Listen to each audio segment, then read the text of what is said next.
So before I start this video, one, I want to say that this is not my source. It's not something that I've seen and was like, oh, this is the truth. This has come from hours of research and finding like a video of somebody actually confirming it. Now, this is no hate to anybody. This is just the facts. This is just the truth. There you shall be sold to your enemies for slaves and female slaves, and no man shall buy you. And that is what happened to the regal class of the house of Judah. And I want to give you a brief history. I won't go into it too much, but I can't just make that statement because there'll be people that will push back. But I want to give you a brief history on slavery.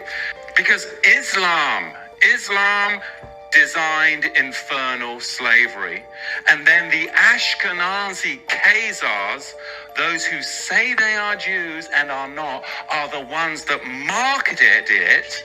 And the regal Negro nomads, exiled from the kingdom of Judah, were the main recipients of it at the hands of the indigenous black Africans.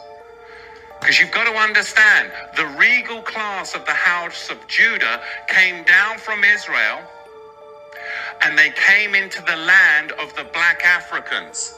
And the black Africans resented the regal class of the house of Judah in their land because they had laws, they had customs, they had civility.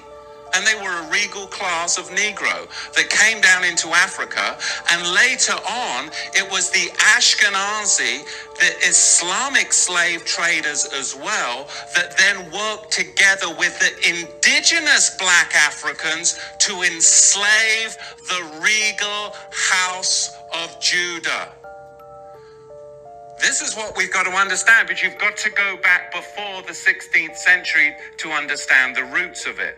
So we're going to see as we dig into this where this slavery came from, because it was really a system that was very, very well crafted. There was Islamic masters and there were white Ashkenazi Khazar ship owners. There were the buyers and the sellers.